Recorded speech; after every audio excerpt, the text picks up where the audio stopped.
So, brief timeline of the crisis.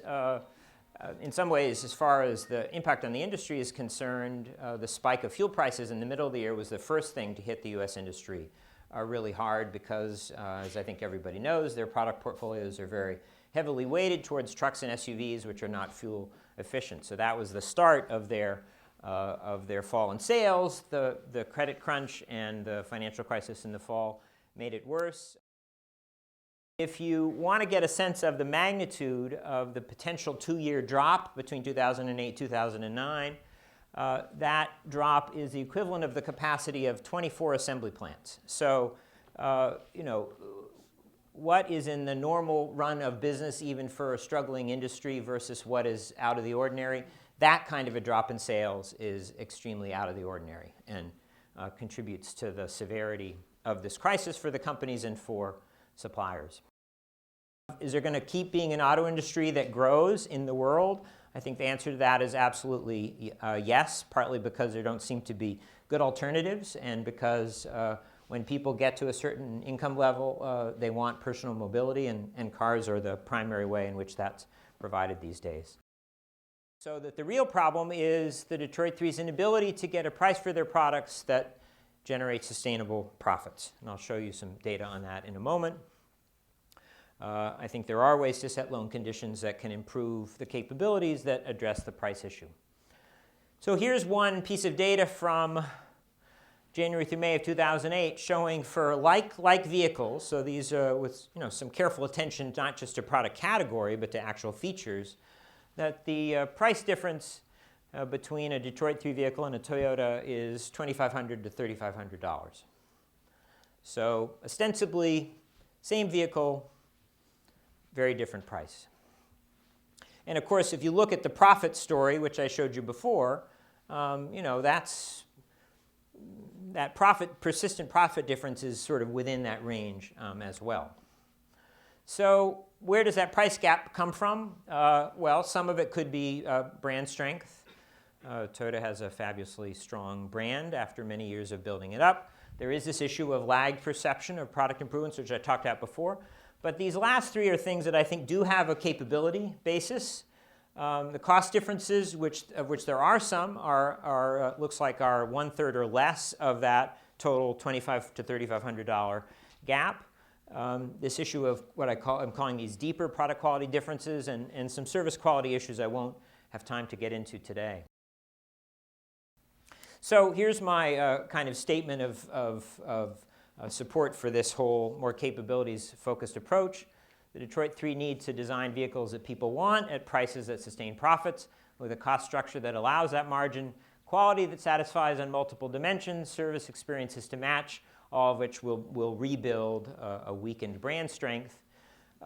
It is certainly true that these companies have been improving a lot of the capabilities that will allow them to advance on these various dimensions. But they need to do more, and they can't afford to lose any of the ground they've already gained. One of my big worries is that in the rush to show immediate cost savings, they'll do a bunch of things that undercut the gains that they've already made. It's often one of the quickest ways to show some cost gains. I think GM could survive by getting a lot smaller and getting their organization kind of matched to that smaller size. They have a number of strengths. I think they could grow from that point. But unless they're willing to tackle that, I'm not sure they make it. And there are these kinds of costs, such as buying out dealers, that could be very high unless they can work out something with dealers instead.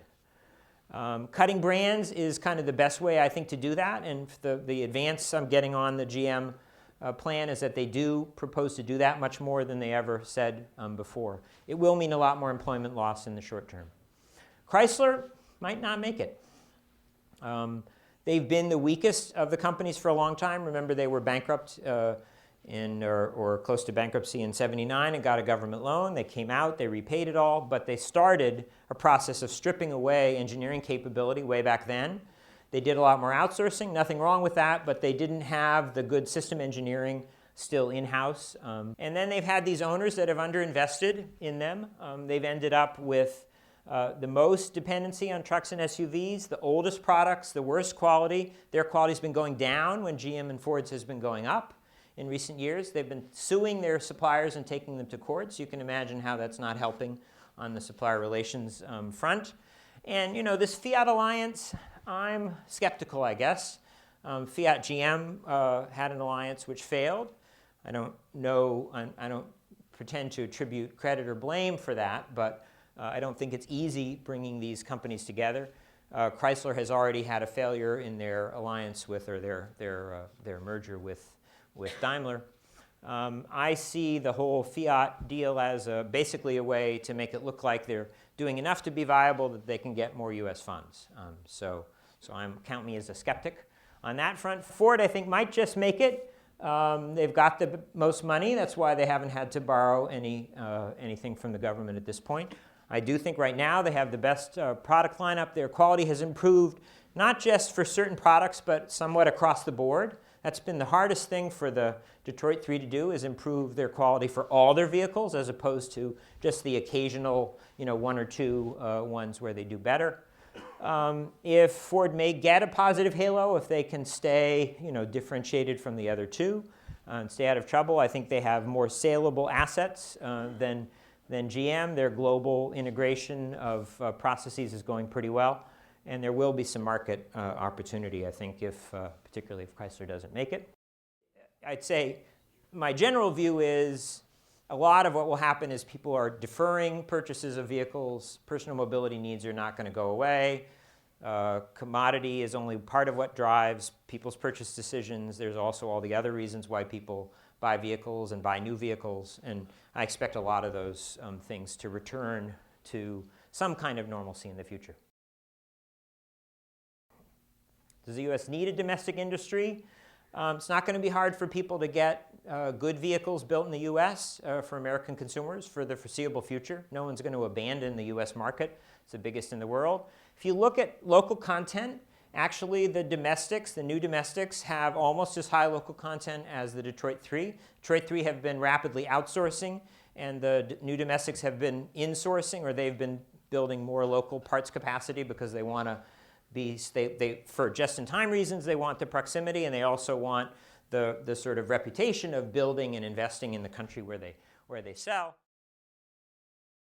So my most likely scenario here, Chrysler gets broken up, Jeep and minivan sold, and some factories sold. GM either gets a lot smaller and can start trying to survive on that basis, or doesn't. Ford survives. The U.S. supply chain keeps going. Due to some concerted effort by the many foreign automakers that depend on them, as well as the domestics that survive.